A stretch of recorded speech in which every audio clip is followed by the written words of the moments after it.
নমস্কার বন্ধুরা, আজকে হবে একটি মাটির উনুন। আর এই উনুনটি বানানো হচ্ছে, আমাদের বাড়িতে এসেছে একজন গেস্ট। সেই গেস্টের আবদার যে একটি উনুন বানাতে হবে, তাই আমি একটি উনুন বানিয়ে দিচ্ছি। দেখা যাক কতটুকু কী হয়।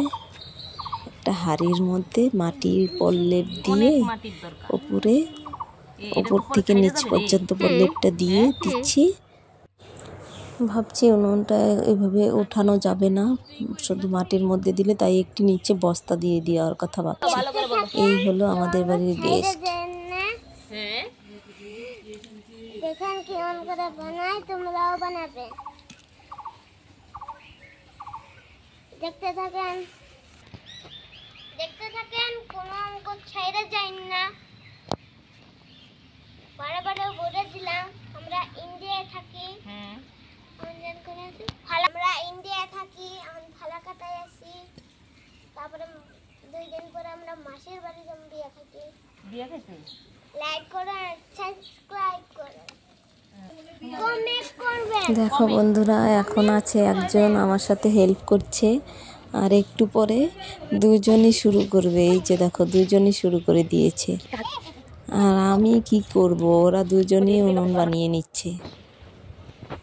আমার বানানোর কোনো দরকারই হলো না, ওরা দুজনই করে নিল কাজটা। আজকে এরকমই থাকবে, 2-3 দিন একটু শুকাতে হবে, তারপর আবার এটাকে ঠিক করতে হবে। এখন মাটিটা নরম আছে, 2-3 দিন পর দেখাবো কেমন হয়। এই যে এখন আবার একটু ঠিকঠাক করতে হবে। আমার হেল্পারের অভাব নেই, অনেক হেল্পার।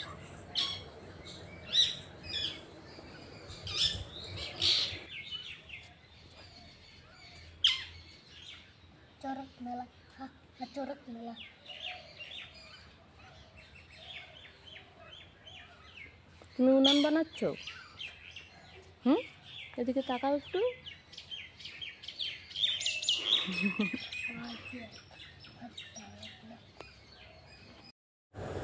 দেখো বন্ধুরা, আমাদের উনুন একদম রেডি। এখন হচ্ছে রান্না করার মতো হয়ে গেছে।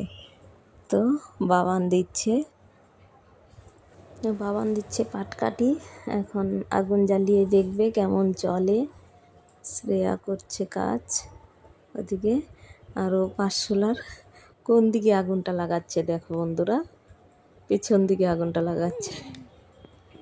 ওকে যদিও আগুন ঠাগুন নিয়ে খেলতে দিই না।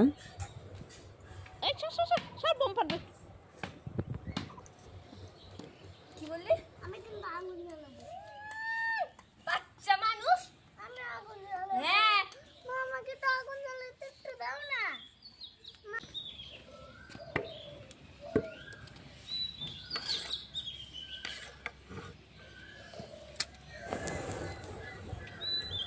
আগুনটা ভালোই জ্বলে গেছে, খুব সুন্দর জ্বলছে আগুনটা। তো আজকে পর্যন্তই, আবার দেখা হবে নতুন আরেকটি ভিডিওতে। টাটা।